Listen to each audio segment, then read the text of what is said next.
साथियों नमस्कार, स्वागत है आप सभी का इस वीडियो में। हम देख रहे थे सीजीटेट वर्ग 2 के सामाजिक अध्ययन में पूछे गए प्रश्नों को। इस क्रम में हम देख चुके हैं इकाई 1 अर्थात भारतीय समाज से पूछे गए प्रश्नों को। अगले क्रम में हम देखने जा रहे हैं इकाई 2 भारतीय सभ्यता व संस्कृति के प्रश्नों को। इस इकाई से कुल 4 अंकों के प्रश्न पूछे जाते हैं। इनके विषय वस्तु पर बात करें तो भारतीय इतिहास के स्रोत, सिंधु घाटी सभ्यता और वैदिक संस्कृति से संबंधित प्रश्न पूछे जाएंगे। प्रश्नों को देखने से पहले आइए देखते हैं भारतीय इतिहास के स्रोत से क्या आशय है। तो भारतीय इतिहास के स्रोत से आशय उन स्रोतों से है जिनसे हमको इतिहास के बारे में जानकारी मिलती है। इनमें यदि हम देखेंगे तो 2 प्रकार के स्रोत हैं। एक साहित्यिक स्रोत अर्थात धार्मिक ग्रंथ, लौकिक साहित्य और विदेशी यात्रियों का विवरण, और दूसरा है पुरातात्विक स्रोत। इनमें वास्तुकला, चित्रकला अभिलेख, सिक्के और अन्य वस्तुएं जिनसे हमको इतिहास के बारे में जानकारी मिलती है। सिंधु घाटी सभ्यता के बारे में यदि हम बात करेंगे तो इनके महत्वपूर्ण स्थल और इनसे मिलने वाले वस्तुओं के बारे में देखेंगे। वैदिक संस्कृति के बारे में बात करें तो वैदिक जनजीवन के बारे में इस वीडियो में हम देखने वाले हैं। इस वीडियो में हम बात करने वाले हैं 2012 से 2024 तक के 55+ महत्वपूर्ण प्रश्नों को। आइए देखते हैं सबसे पहला प्रश्न, जो कि सीजीटेट 2024 के पुनर्परीक्षा में पूछा गया था। किस हड़प्पाकालीन स्थल से मनका बनाने का कारखाना का साक्ष्य मिलता है? बनवाली, लोथल, चंदहुदड़ो, कालीबंगा। इसका सही आंसर हो जाएगा ऑप्शन नंबर सी, चंदहुदड़ो से मनका बनाने का कारखाना का साक्ष्य मिलता है। इसकी खोज जो है 1931 में NG मजूमदार अर्थात नानी गोपाल मजूमदार के द्वारा किया गया था। सौंदर्य से संबंधित जितने भी सामग्रियां रहेंगी ये चंदहुदड़ो से संबंधित होंगी। चंदहुदड़ो जो है वो औद्योगिक नगर के रूप में विकसित था। दूसरा प्रश्न है, निम्नलिखित में से कौन ऋग्वैदिक देवताओं के वर्गीकरण में अंतरिक्ष के देवता से संबंधित है? अग्नि, इंद्र, सोम, रुद्र। कूट के आधार पर हमको आंसर देना है। ये रिपीटेड प्रश्न है साथियों, इसके अगले वाले वीडियो में हम देखे थे। इसका सही आंसर हो जाएगा ऑप्शन नंबर डी, इंद्र और रुद्र। वास्तव में ऋग्वैदिक देवताओं को 3 अलग अलग आधार पर वर्गीकृत किया गया था, जिसमें स्वर्ग के देवता या आकाश के देवता पहला, दूसरा अंतरिक्ष के देवता और तीसरा पृथ्वी के देवता। अंतरिक्ष के देवता के रूप में इंद्र, रुद्र के साथ में वायु भी आता है। अगला प्रश्न है साथियों, हड़प्पा कालीन स्थल धौलावीरा की खोज किसने की? B B Lal, Surajbhan, JP Joshi, BK Thapar. इसका सही आंसर हो जाएगा option number C, JP Joshi. इसका पूरा नाम जगपति जोशी है। इसे आप इस तरीके से याद रख सकते हैं, जो वीर होते हैं उनमें जोश अधिक होता है। इस तरीके से ये आपको याद रखने में आसानी होगी। इसकी खोज जो है जगपति जोशी ने 1967-68 में की थी और धौलावीरा जो है यूनेस्को के विश्व विरासत सूची में 2021 में शामिल हुआ। ये भारत में क्षेत्रफल के आधार पर सिंधु घाटी सभ्यता युगीन सबसे बड़ा स्थल है। हमारा अगला प्रश्न है, निम्नलिखित को सुमेलित कर सही उत्तर का चयन करें। एक तरफ लेखक है, अगली तरफ पुस्तक। सोमदेव सूरी, वृहत कथा मंजरी, क्षेमेंद्र रामचरित, संध्याकर नंदी, नीति वाक्यामृतम, दंडी, 10 कुमार चरित्र। इस प्रश्न को हल करने के लिए हम एक तरीका अपनाते हैं। सबसे पहले हम देखते हैं सोमदेव। सोमदेव में कौन सा शब्द है? देव शब्द है, और देव हमेशा नीति की बात करते हैं, इसीलिए पहला ऑप्शन जो है सोमदेव सूरी वो नीति वाक्यामृतम में हो जाएगा। तो ए का आएगा साथियों 3। अब चूँकि ये कूट वाले प्रश्न हैं और कूट वाले प्रश्नों को हल करने का एक तरीका होता है।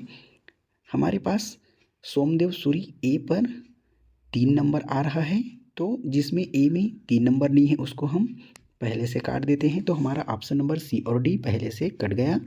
इसके पश्चात हमको पता है कि दंडी जो है द फॉर दंडी और द फॉर 10 कुमार चरित्र, इसका डी आने वाला है। अब अब देखते हैं ऑप्शन नंबर बी में, डी में 4 नहीं है बल्कि 2 है, इसलिए ये ऑप्शन भी कैंसिल हो जाएगा और हमारा सही आंसर हो जाएगा ऑप्शन नंबर ए। इसके हिसाब से क्षेमेंद्र जो है बृहत कथा मंजरी हो जाएंगे और संध्याकर नंदी द्वारा रामचरित पुस्तक का लेख हो जाएगा साथियों।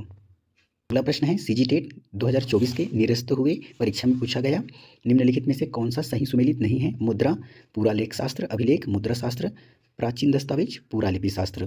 तो यहाँ मुद्रा जो है मुद्रा शास्त्र से संबंधित है, अभिलेख पूरा लेख शास्त्र से संबंधित है और प्राचीन दस्तावेज पूरा लिपि शास्त्र से संबंधित है। अर्थात इसका सही जो ऑप्शन है प्राचीन दस्तावेज पूरा लिपि शास्त्र से संबंधित है और इसमें हमको पूछा गया है जो सुमेलित नहीं है, अर्थात पहला और दूसरा जो है वो सुमेलित नहीं है, तो इसका सही आंसर हो जाएगा ऑप्शन नंबर ए।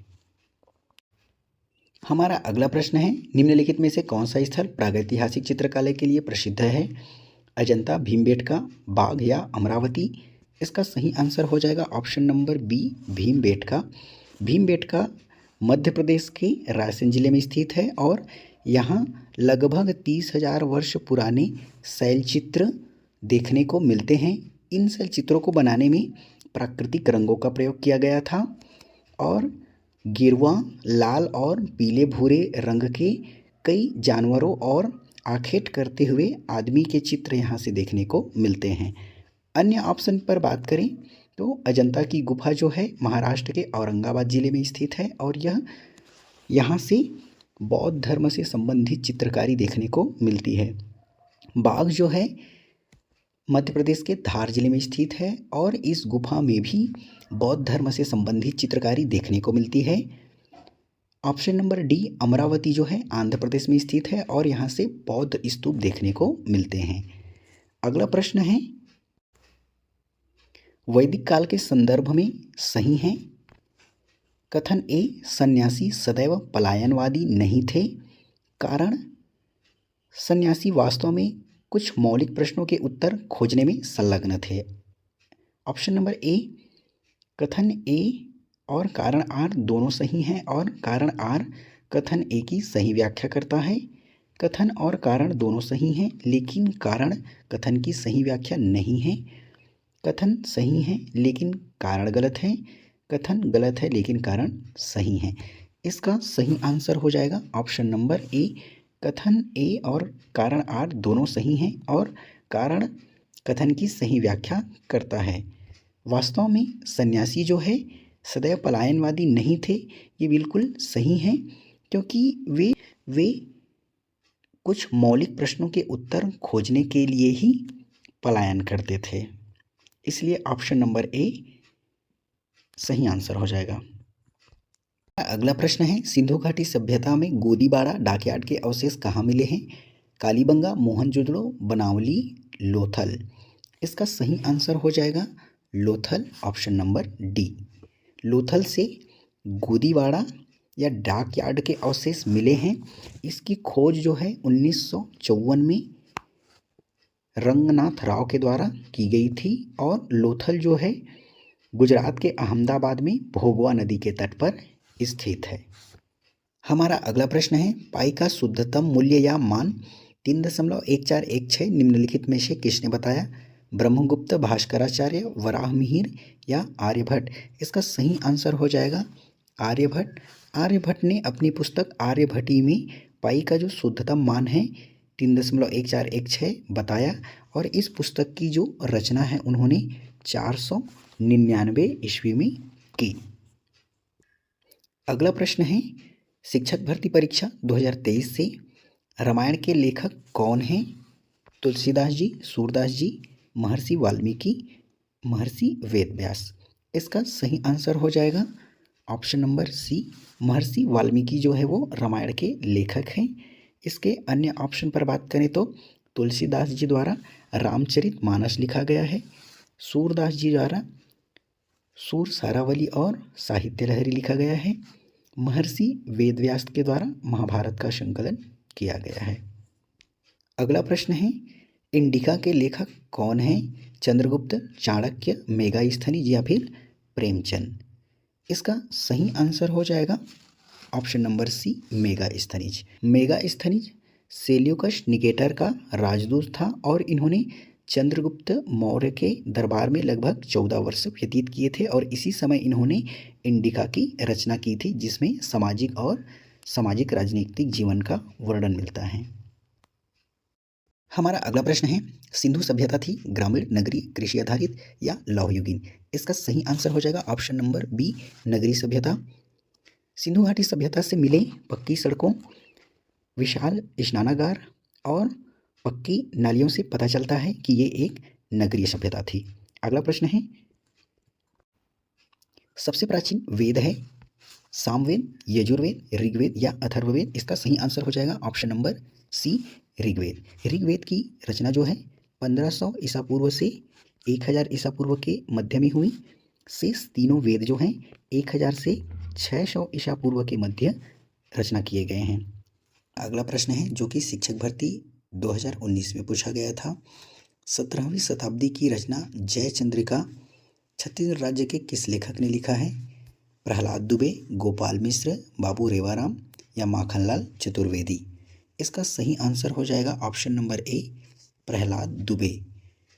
अन्य ऑप्शन पर बात करें तो गोपाल मिश्र के द्वारा खूब तमाशा की रचना की गई थी, बाबू रेवाराम के द्वारा विक्रम विलास की रचना और माखनलाल चतुर्वेदी के द्वारा जो है हिम किरीटनी, हिम तरंगिनी, इन रचनाओं को माखन के द्वारा किया गया था।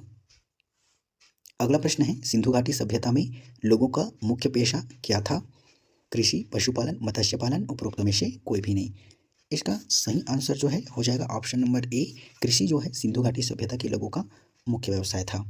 अगला प्रश्न है, पंचतंत्र का फारसी भाषा में अनुवाद करने वाले लेखक का नाम क्या है?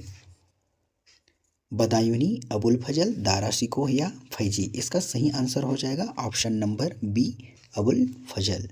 पंचतंत्र जो है विष्णु शर्मा के द्वारा लिखा गया एक रचना है और इसका फारसी भाषा में अनुवाद अबुल फजल के द्वारा में किया गया है। अगला प्रश्न है, निम्नलिखित स्थान में प्राप्त संस्कृति हड़प्पा युगोत्तर संस्कृति है? ऑप्शन नंबर ए, बेलन घाटी संस्कृति, बी, क्वेटा घाटी संस्कृति, झूकर संस्कृति या सोतका कोट? इसका सही आंसर जो है वो ऑप्शन नंबर सी, झूकर संस्कृति से है। झूकर झांकर संस्कृति जो है वो चंद हुदड़ों से प्राप्त हुई है। अगला प्रश्न है, वैदिक साहित्य के अनुसार विद्यार्थी जीवन में समाप्त होने पर कौन सा संस्कार होता था? ये रिपीटेड प्रश्न है। 4 प्रतिज्ञा, उपनयन, जातकर्म और समावर्तन? इसका सही आंसर हम इसके पहले वाली वीडियो में देखे हैं, ऑप्शन नंबर डी, समावर्तन। समावर्तन से आशय जब छात्र अपने गुरु के आश्रम से विद्या ग्रहण कर वापस लौटते हैं तब इसे समावर्तन कहा जाता है। अगला प्रश्न है, ऋग्वेद में 10 राजाओं के संघ के साथ युद्ध करने वाले किस राजा का नाम आता है? इंद्र, सुदास, भरत या वैश्वा? इसका सही आंसर हो जाएगा ऑप्शन नंबर बी, सुदास। 10 राजाओं के संघ के साथ युद्ध को 10 राग युद्ध के नाम से जाना जाता है, जो कि तत्कालीन परशुड़ी नदी, जिसका वर्तमान नाम रावी नदी है, के किनारे में हुआ था। इसमें 10 राजा जो कि 5 आर्य और 5 अनार्य लोग शामिल थे और इसमें सुदास जो हैं वो विजयी रहे। इसका वर्णन ऋग्वेद के 7वें मंडल में मिलता है। अगला प्रश्न है साथियों, लेखक और उनकी रचनाओं से संबंधित है। आर्यभट्ट, बृहत संहिता, ब्रह्मगुप्त, हस्त्यायुर्वेद, वराहमिहिर, सूर्य सिद्धांत, भास्कर, खंडखाद्य, बेलकाप्या, सिद्धांत शिरोमणि? इस प्रश्न को हल करने के लिए हम एक तरीका अपनाते हैं। आर्य का मतलब होता है साथियों श्रेष्ठ या कुलीन, और हम ब्रह्मांड में देखते हैं जो सबसे श्रेष्ठ तारा जो है वो सूर्य है, तो यहाँ हम आर्य को सूर्य से संबंधित मानेंगे, आर्य सूर्य, आर्य सूर्य। तो इस हिसाब से आर्यभट्ट जो है वो सूर्य सिद्धांत की रचना किए हैं, तो ऑप्शन नंबर सी। अब कूट में हम देखते हैं कि ए में जिसमें ऑप्शन सी नहीं है उसको हम पहले हटा देते हैं, तो ऑप्शन नंबर ए और ऑप्शन नंबर सी हमारा हट जाएगा साथियों। अब इसमें से बी या डी दोनों में से कोई एक आएगा। ब्रह्मगुप्त के लिए हम लोग देखते हैं, ब्रह्मा को हम मान लेते हैं कि वो हमारे सृष्टि के क्या करते हैं, पालन करते हैं, और पालन करने के लिए क्या चीज़ का ज़रूरत पड़ता है साथियों? हमको खाना खाने का, और खाना को हम लोग बोलते हैं खाद्य करके। इसलिए ब्रह्मगुप्त का जो ऑप्शन है, ऑप्शन डी में आ जाएगा, ब्रह्मगुप्त खंड खाद्य। अब इसमें हम देखते हैं बी में टी जो है किस किस ऑप्शन में आता है। तो सी नंबर के बी नंबर के ऑप्शन में तो नहीं है साथियों। इसका सही आंसर जो है वो हो जाएगा ऑप्शन नंबर डी।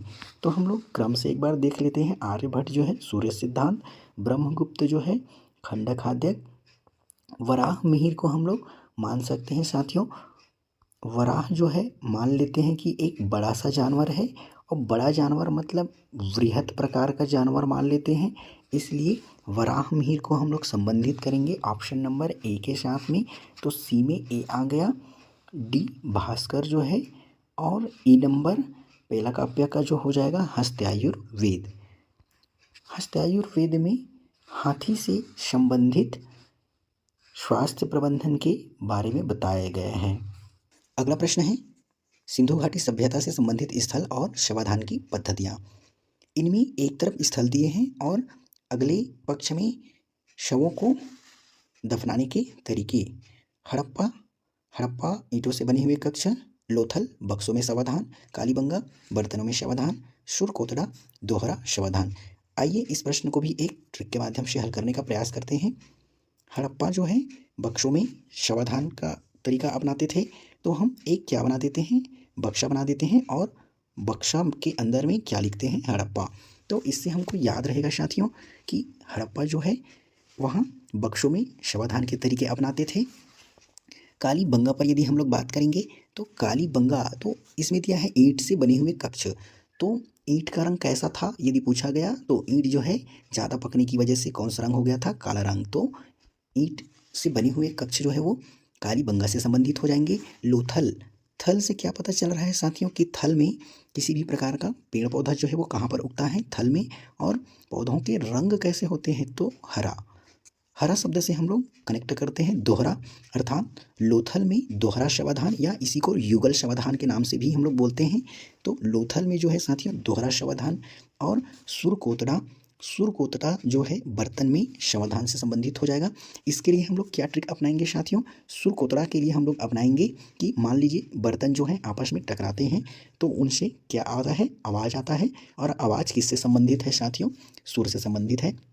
इसीलिए सुरकोतड़ा जो है वो बर्तन से संबंधित, कालीबंगा ईंट से संबंधित, और लोथल थल में पेड़ पौधे उगते हैं जिनका रंग हरा होता है, और ये दोहरा से संबंधित। इस तरीके से हम देख लिए कि हड़प्पा बक्से में बंद है इसलिए बक्सों में शवाधान, लोथल दोहरा शवाधान, कालीबंगा मतलब ईंट का रंग कैसा था, काला हो गया था, और सुरकोतड़ा अर्थात बर्तन जब आपस में टकराते हैं तो उनसे ध्वनि निकलता है, और वो किससे संबंधित है, तो सुर से संबंधित है। तो हम देखते हैं ए का बी में आना चाहिए, तो जिसमें नहीं आ रहा है उस ऑप्शन को हम काट देते हैं। इसमें नहीं आ रहा है, बी में और डी में। बी का आना चाहिए डी, तो बी का जो है डी में आना चाहिए। तो ऑप्शन नंबर ए और सी दोनों में सेम सेम आ रहा है। ऑप्शन नंबर सी पर यदि हम लोग देखते हैं तो सी का ए आना चाहिए, सी का ए जो है ऑप्शन नंबर सी में है, इसलिए इसका सही आंसर हो जाएगा ऑप्शन नंबर सी।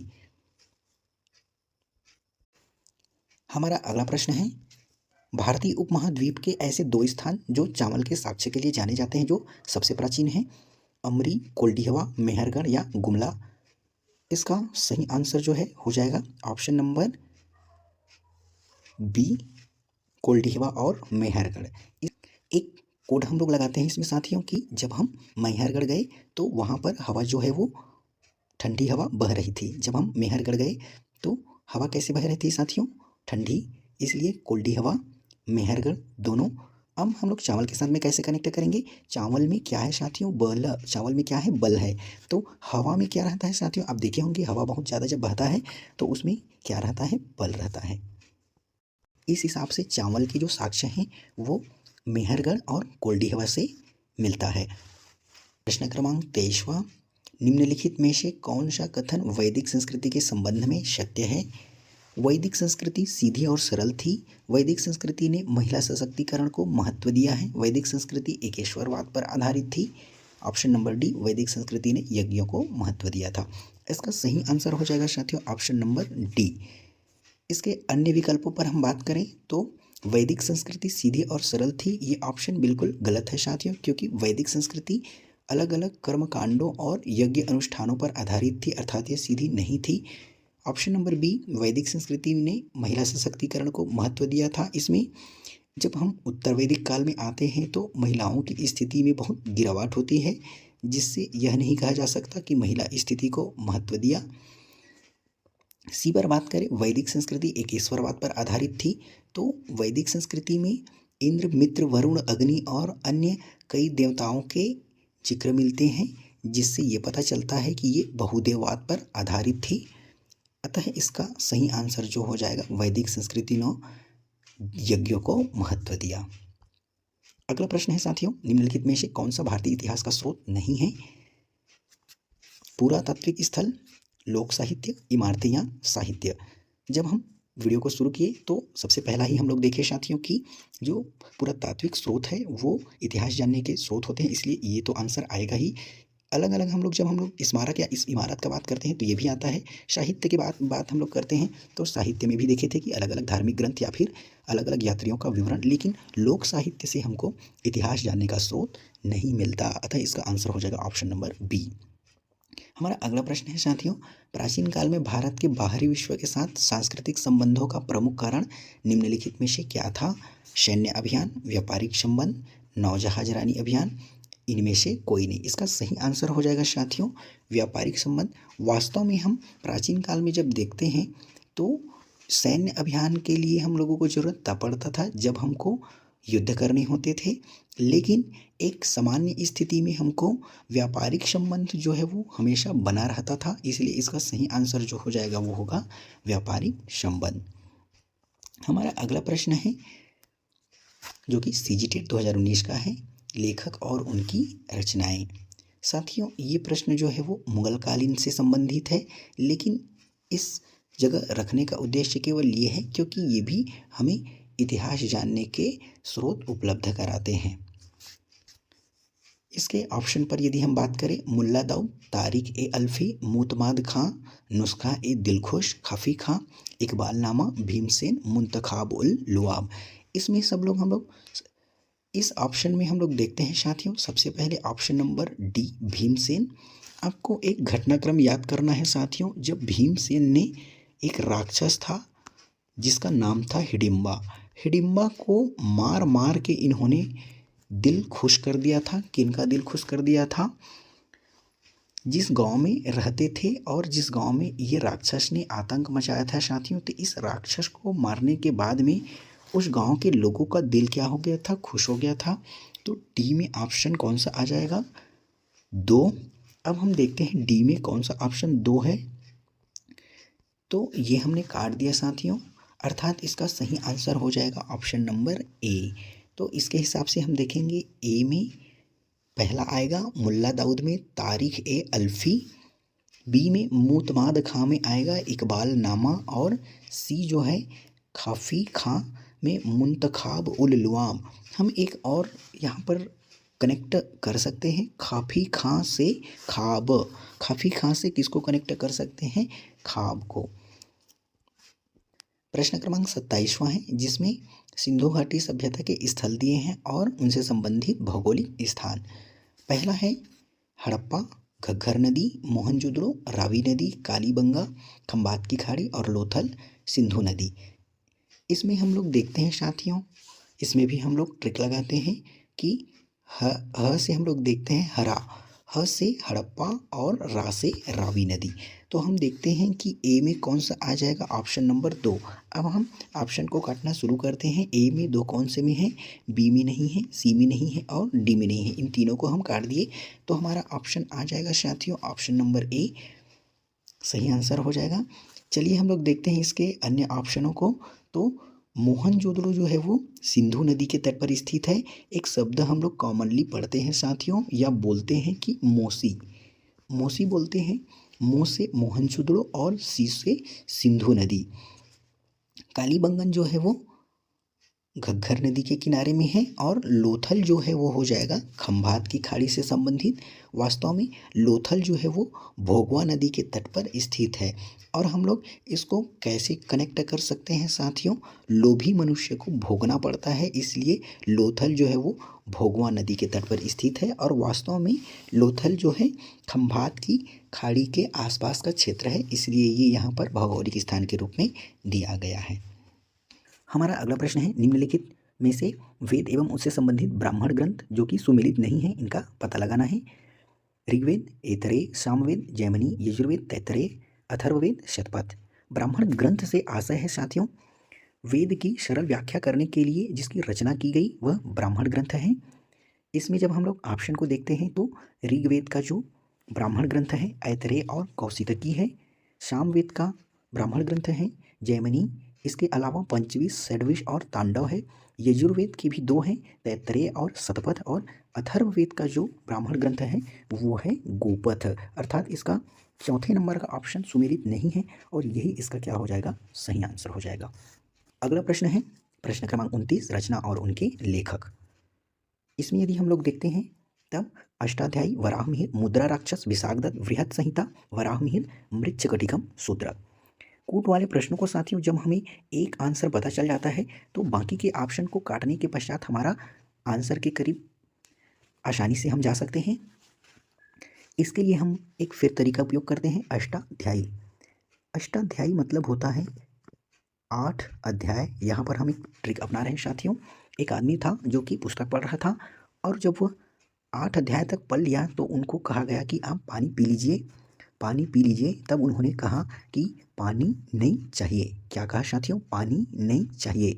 तो अष्टाध्यायी जो है वो इनके लेखक कौन हो जाएंगे, पाणिनि। अष्टाध्यायी के लेखक कौन हो जाएंगे साथियों, पाणिनि। तो हम देखते हैं ए में कौन सा आना चाहिए, सेकंड आना चाहिए। तो ऑप्शन नंबर ए जो है वो कैंसिल हो जाएगा, बी भी कैंसिल हो जाएगा और सी भी इसका सही आंसर हो जाएगा, डी। इसके अगले प्रश्न ऑप्शन पर हम बात करते हैं तो मुद्रा राक्षस की जो रचना है वो विशाखदत्त ने की थी।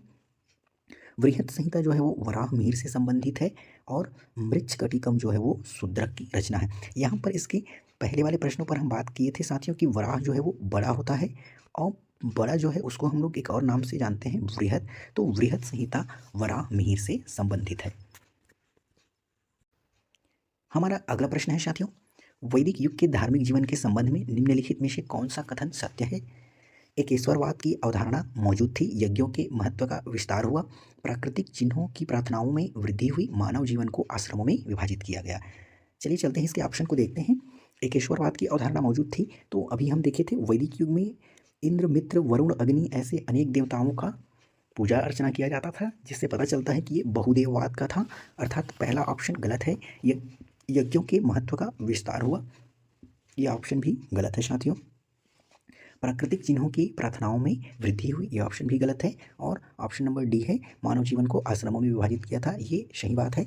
मानव जीवन को अलग अलग आश्रमों में जैसे कि ब्रह्मचर्य, गृहस्थ, वानप्रस्थ और संन्यास आश्रम इसमें बांटा गया था। तो ऑप्शन नंबर डी इसका सही आंसर हो जाएगा। चलिए चलते हैं हमारे अगले प्रश्न की ओर। भारतीय इतिहास के निम्नलिखित पुरातात्विक स्रोत हैं। ऑप्शन नंबर ए शिलालेख, ताम्रपत्र, भोजपत्र लेख, स्तंभलेख। इसमें जब हम लोग देखते हैं तो शिलालेख पुरातात्विक स्रोत है, ताम्रपत्र भी पुरातात्विक स्रोत है और स्तंभलेख, ये तीनों जो है पुरातात्विक स्रोत में आते हैं, लेकिन भोजपत्र जो है वो पुरातात्विक स्रोत में शामिल नहीं है। इसके पीछे कारण ये है साथियों कि भोजपत्र पर लिखा गया लेख कुछ समयों में धुंधला हो जाता था या फिर ये फट जाते थे, लेकिन शिलाओं पर लिखे जो लेख थे वो कई वर्षों के बाद में भी पूर्व रूप में बने रहते थे और वो स्पष्ट रूप से नजर आते थे। इसलिए इसका सही आंसर हो जाएगा ए, बी और डी, अर्थात ऑप्शन नंबर सी। हमारा अगला प्रश्न है जो कि सीजीटेट 2017 में पूछा गया है, निम्नलिखित में से किस वैदिक साहित्य में गर्भाधारण से लेकर शव दहन तक के संस्कार निहित हैं। इसमें हम देखेंगे उपनिषद, गृहसूत्र, शौतसूत्र या धर्मसूत्र। इसका सही आंसर जो है वो हो जाएगा ऑप्शन नंबर बी, गृहसूत्र। मुख्यतः 4 प्रकार के सूत्रों की बात की गई है, कल्पसूत्र, गृहसूत्र, श्रौतसूत्र और धर्मसूत्र। तो गृहसूत्र में गृहस्थ से संबंधित बातों का वर्णन मिलता है। अगला प्रश्न है, प्रसिद्ध गायत्री मंत्र निम्नलिखित में से किस वेद में संकलित हैं। ऋग्वेद, यजुर्वेद, सामवेद या फिर अथर्ववेद। इसका सही आंसर हो जाएगा ऋग्वेद में गायत्री मंत्र का उल्लेख मिलता है और ये गायत्री ऋग्वेद के तीसरे मंडल में वर्णित है, जो कि सविता अर्थात सूर्यदेव को समर्पित है। गायत्री मंत्र का जो रचना है विश्वामित्र के द्वारा किया गया था। हमारा अगला प्रश्न है, सिंधु घाटी सभ्यता के निम्नलिखित में से किस स्थान से खंभात की खाड़ी से जुड़ा हुआ बंदरगाह खोजा गया है? लोथल, सूतकांगेडोर, अमरिया, चंदुद्रो। इसके पहले हम लोग प्रश्न में एक सही विकल्प, सही जोड़ी वाले प्रश्न में देखे हैं साथियों कि लोथल जो है खंभात की खाड़ी से जुड़ा हुआ बंदरगाह था। इसकी खोज जो है 1954 में रंगनाथ राव के द्वारा किया गया था और लोथल जो है भोगवा नदी के तट पर स्थित है, गुजरात राज्य, अहमदाबाद जिला। चलिए चलते हैं हम लोग अगले प्रश्न पर। सिंधु घाटी सभ्यता की अधिकांश मुद्राओं में निम्नलिखित में से कौन सा पशु रेखांकित किया गया है? हाथी, शेर, यूनिकॉर्न, गैंडा या फिर घोड़ा। इसका सही आंसर हो जाएगा ऑप्शन नंबर सी, यूनिकॉर्न या गैंडा। अगला प्रश्न है, निम्नलिखित में से कौन सी रचना कबीर द्वारा निर्मित है? आदि ग्रंथ, बीजक, पदावली या सूरसागर। इसका सही आंसर हो जाएगा ऑप्शन नंबर बी, बीजक। बीजक की जो रचना है कबीरदास जी द्वारा की गई थी। बीजक 3 अलग अलग खंडों में बटा है, जो कि शाखी, शबद और रामायणी है। शाखी, शबद और रामायणी। अन्य विकल्पों पर यदि हम लोग बात करेंगे तो ऑप्शन नंबर ए, आदि ग्रंथ, जिसे गुरु ग्रंथ साहिब के नाम से भी जाना जाता है। इनका संकलन जो है सिखों के 5वें गुरु अर्जुन देव के द्वारा की गई। पदावली की जो रचना है वो विद्यापति के द्वारा किया गया और सूरसागर की रचना जो है सूरदास जी के द्वारा की गई। हमारा अगला प्रश्न है, इतिहास के व्याख्यानों में निम्नलिखित में से क्या आवश्यक नहीं है? साथियों, ये प्रश्न जो है वो पेडागॉजी के रूप में है। ऐतिहासिक तथ्य, घटना तथा उनके सही कालक्रम, ऐतिहासिक तथ्यों तथा घटनाओं का सहसंबंध, ऐतिहासिक घटना का विश्लेषण, सभी घटनाओं की सही तिथियां। इसका आवश्यक तत्व जो है, जो कि व्याख्यान करने के लिए नहीं है, वह है ऑप्शन नंबर डी। इसमें यदि हम लोग स्पष्टीकरण पर देखें तो ऐतिहासिक व्याख्यानों के लिए ऐतिहासिक तथ्य, घटना और उनका सही कालक्रम जरूरी होता है। ऐतिहासिक तथ्य और घटनाओं में सहसंबंध भी जरूरी है। एक दूसरे के बीच में यदि संबंध नहीं बनेगा तब हम लोग इतिहास को समझ नहीं पाएंगे। ऐतिहासिक घटना का विश्लेषण और उनका जब हम लोग विश्लेषण करते हैं तब हमको इनके बारे में पूरा जानकारी पता चलता है। तो इसका आवश्यक तत्व नहीं है उनमें सभी घटनाओं की सही तिथियां। ऑप्शन नंबर डी सही आंसर हो जाएगा साथियों। अगला प्रश्न है, मौलाना दाऊद द्वारा फारसी में रचित चंदायन का हिंदी अनुवाद निम्नलिखित में से किस सूफी संत ने किया था? शेख हमीदुद्दीन नागौरी, शेख अब्दुल कुद्दुस गंगोही, शेख अब्दुल्ला सत्तारी और सैयद अली हमदानी। इसका सही आंसर हो जाएगा option number B, Shaikh Abdul Quddus Gangohi. अगला प्रश्न है, वैदिक साहित्य के अनुसार मानव के जीवन में कितने प्रकार के ऋण होते हैं? 16, 3, 7 या 1। इसका सही आंसर हो जाएगा ऑप्शन नंबर बी, 3 प्रकार के। 3 प्रकार के ऋण में हो जाएगा देव ऋण, ऋषि ऋण और पितृ ऋण। ये 3 प्रकार के ऋण जो हैं वो वैदिक साहित्य के अनुसार मानव जीवन में बताए गए हैं। अगला प्रश्न है, गीता का फारसी भाषा में अनुवाद कराया था अकबर, फैजी, फिरोज तुगलक, दारा शिकोह। इसका सही आंसर हो जाएगा ऑप्शन नंबर डी, गीता का फारसी भाषा में अनुवाद दारा शिकोह ने करवाया था। अगला प्रश्न है, इतिहास के स्रोत के रूप में प्रस्तर लेखों को कक्षा में समझाने के लिए निम्नलिखित में से किसका उदाहरण दिया जा सकता है? पुनः ये पेडागॉजिकल प्रश्न के रूप में है साथियों। धार्मिक भवनों में लगे दान अभिलेखों का, सरकारी भवनों में लगे आधारशिला उद्घाटन पत्थरों का, या ए बी दोनों, या ऑप्शन नंबर डी उपयुक्त में से कोई नहीं। इसका सही आंसर जो है वो हो जाएगा ऑप्शन नंबर सी, ए और बी दोनों। इतिहास के स्रोत के रूप में प्रस्तर लेख का मतलब होता है पत्थर पर लिखे हुए लेख। तो इतिहास को जानने के या इतिहास समझाने के रूप में हम लोग धार्मिक भवन में लगे दान अभिलेख और सरकारी भवन में लगे आधारशिला या उद्घाटन पत्थरों के क्या कर सकते हैं, उपयोग कर सकते हैं। तो ऑप्शन नंबर सी इसका सही आंसर हो जाएगा। हमारा अगला प्रश्न है, सिंधु सभ्यता में किस स्थान पर बंदरगाह प्राप्त हुआ? इसका लोथल, कालीबंगा, हड़प्पा या लरकाना? इसका सही आंसर जो हो जाएगा वो हो जाएगा लोथल, ऑप्शन नंबर ए। इसका डिटेलिंग हम लोग देख चुके हैं, इसलिए दोबारा हम लोग लोथल के बारे में नहीं देखेंगे। कालीबंगा से यदि हम लोग बात करें साथियों, तो कालीबंगा से हमको काली रंग के चूड़ियाँ मिला है। कालीबंगा और बंग से हम लोग रिलेट कर सकते हैं बेंगल। कालीबंगा बेंगल, तो बेंगल मतलब चूड़ियाँ, तो कौन से रंग की चूड़ियाँ? काली रंग की चूड़ियाँ। कालीबंगा से हमको काली रंग की चूड़ियाँ मिला है साथियों। अगला प्रश्न है, प्राचीन भारत के व्यापारी निम्नलिखित में से किस देश में व्यापार करने जाते थे? मिस्र, रोम, सिकंदरिया या उपर्युक्त सभी? ऑप्शन नंबर डी जो है इसका सही आंसर हो जाएगा, उपर्युक्त सभी। मिस्र, रोम और सिकंदरिया, इन सभी जगहों से प्राचीन भारत के व्यापारी जो है व्यापार करने जाते थे। रोमकालीन सिक्के के साक्ष्य जो है वो हमारे छत्तीसगढ़ से मिलते हैं, जिससे पता चलता है कि रोम से भारत का व्यापार होता रहा होगा। हमारा अगला प्रश्न है, वैदिक साहित्य के अनुसार जनता द्वारा राजा को दिए जाने वाले कर को क्या कहा जाता था? राजस्व, राजकर, बलि या अंश?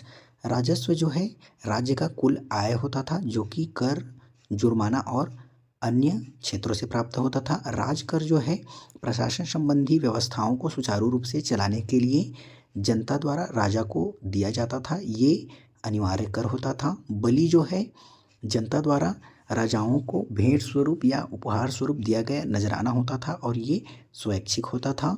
और ऑप्शन नंबर डी जो है अंश जो है वो अपनी फसल का कुछ हिस्सा जो है अंश के रूप में देना पड़ता था। इसका सही आंसर जो हो जाएगा ऑप्शन नंबर सी, बलि।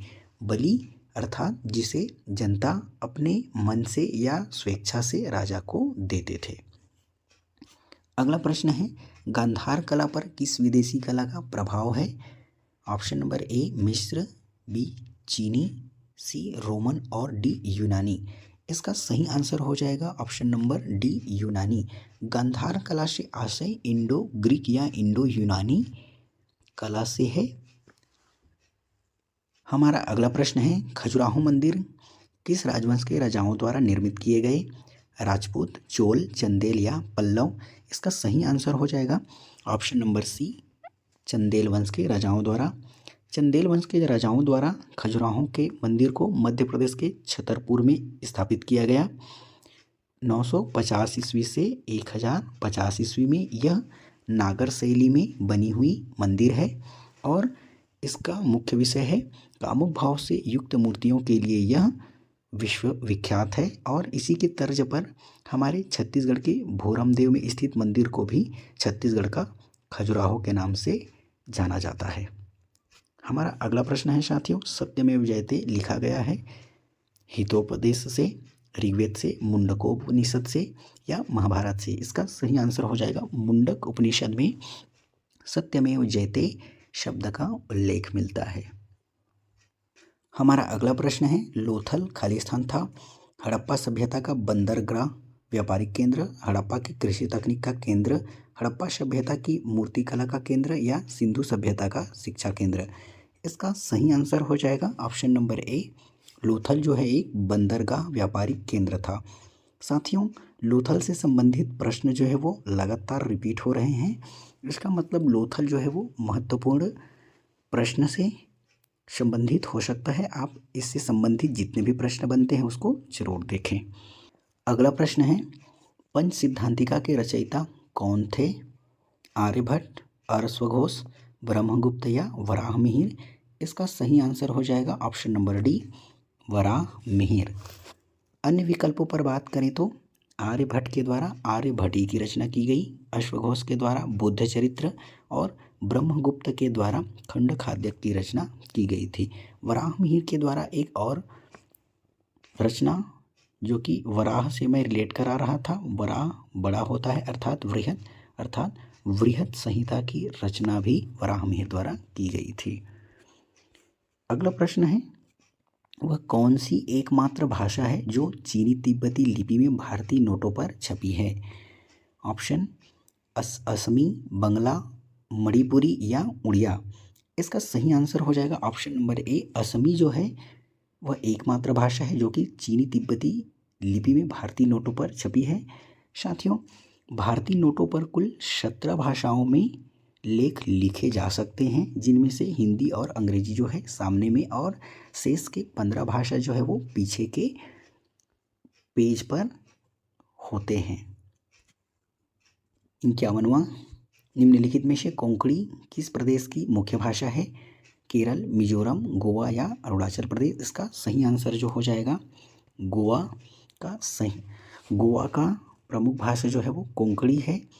इसके अलावा यदि हम लोग देखें, केरल की भाषा जो है मलयालम है, मिजो जो है मिजोरम की भाषा है, और अरुणाचल प्रदेश की कोई अपनी मुख्य भाषा नहीं है। इसमें कार्यालयीन भाषा के रूप में अंग्रेजी और संपर्क भाषा के रूप में हिंदी और साथ ही अन्य जनजातीय भाषाओं का उपयोग किया जाता है। अगले प्रश्न पर चलते हैं। तो उत्तराखंड का प्रसिद्ध सूर्य मंदिर स्थित है? ऑप्शन नंबर ए, लाखा मंडल देहरादून में, द्वाराहाट अल्मोड़ा में, कनखल हरिद्वार में या कटारमल अल्मोड़ा में? इसका सही आंसर हो जाएगा option number D, Katarmal Almora में। उत्तराखंड का प्रसिद्ध सूर्य मंदिर जो है कोणार्क के सूर्य मंदिर के पश्चात यह दूसरा सबसे प्राचीन सूर्य मंदिर है और इसका जो निर्माण है कत्यूरी वंश के राजा के द्वारा किया गया था। इसका सही आंसर हो जाएगा ऑप्शन नंबर डी। अगला प्रश्न है, प्राचीन भारतीय इतिहास का महत्वपूर्ण साहित्यिक स्रोत क्या है? ऑप्शन ए, फारसी साहित्य, संस्कृत साहित्य, उर्दू साहित्य या हिंदी साहित्य? प्राचीन भारतीय साहित्य का महत्वपूर्ण साहित्यिक स्रोत, इसका सही आंसर हो जाएगा ऑप्शन नंबर बी, संस्कृत साहित्य। जितने भी साहित्यिक स्रोत थे, महाभारत, रामायण, उपनिषद, ये सभी संस्कृत में लिखे गए थे, इसीलिए प्राचीन भारतीय साहित्य का जो स्रोत है या स्रोत भाषा है वो संस्कृत साहित्य है। अगला प्रश्न है, मलिक मोहम्मद जायसी किस ग्रंथ के रचयिता थे? राणावत, पद्मावत, कुसुमावत या कृष्णावत? इसका सही आंसर हो जाएगा option number B, Padmavat. Padmavat में रानी पद्मावती और रतन सिंह के बारे में बताया गया है, जो कि चित्तौड़ के राजा थे। इसमें अलाउद्दीन खिलजी के आक्रमण के बारे में भी बताया गया है, जिसकी वजह से रानी पद्मावती जो है जौहर कर लेती है।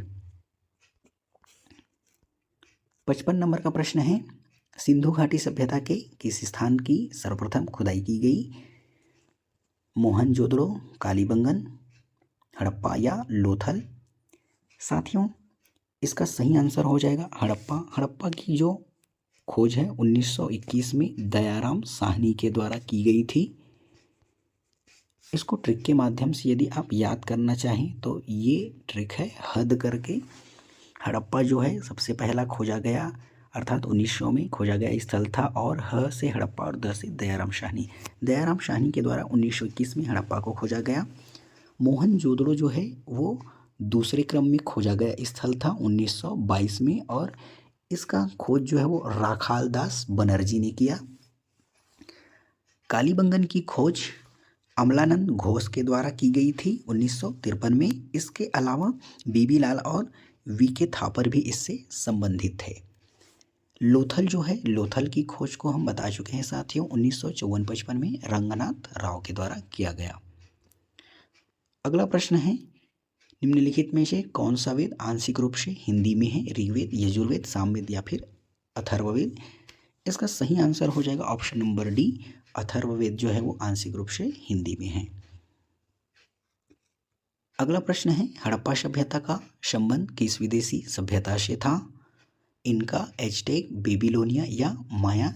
इसका सही आंसर जो है वो हो जाएगा ऑप्शन नंबर सी, बेबीलोनिया। वास्तव में हड़प्पा जो है मेसोपोटामिया से संबंधित था, और बेबीलोन जो है मेसोपोटामिया का एक महत्वपूर्ण और समृद्ध शहर था, जिससे हड़प्पा सभ्यता का संबंध था। अगला प्रश्न है, इंडिका का लेखक कौन था? Alberuni, Justin, Megasthenes, Strabo? ये रिपीटेड प्रश्न है साथियों। इसका सही आंसर हो जाएगा option number C, Megasthenes. Megasthenes के बारे में हम देखे थे, ये सेल्यूकस निकेटर का राजदूत था जो कि चंद्रगुप्त मौर्य के दरबार में आया था और वही इन्होंने इंडिका की रचना की थी। तो अगला प्रश्न है साथियों जो कि भारतीय समाज से संबंधित है। नगरीकरण से किन सामाजिक समस्याओं में वृद्धि हुई है? वेश्यावृत्ति, गंदी बस्ती, बाल अपराध या उपरोक्त सभी? इसका सही आंसर हो जाएगा साथियों ऑप्शन नंबर डी, उपरोक्त सभी। तो साथियों, तो ये रहे साथियों सामाजिक अध्ययन के इकाई 2 भारतीय सभ्यता एवं संस्कृति के टॉप 58 प्रश्न।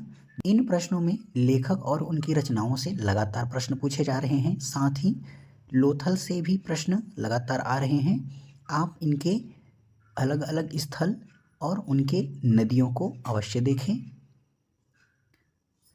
इसके साथ ही आज हम लाए हैं वन लाइनर क्विज। परीक्षा की दृष्टि से ये महत्वपूर्ण हो सकते हैं। आप इनके आंसर कमेंट बॉक्स में ज़रूर साझा करें।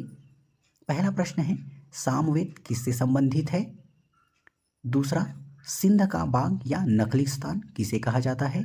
तीसरा प्रश्न है, पहिए की खोज किस काल में हुई? चौथा प्रश्न, कौन सा वेद गद्य एवं पद्य दोनों में है? पांचवा, संस्कृत की प्रथम व्याकरण की पुस्तक का नाम क्या है? छठवां, सिंधु घाटी सभ्यता किस ऐतिहासिक काल से संबंधित है? सातवां, वेद त्रयी में कौन से वेद शामिल हैं? आठवां, अमाजु किन महिलाओं को कहा जाता था? साथियों, इन प्रश्नों के उत्तर जो हैं आप कमेंट सेक्शन में साझा कर सकते हैं। अगले वीडियो में हम इनके प्रश्नों के उत्तर पर भी ज़रूर चर्चा करेंगे। धन्यवाद।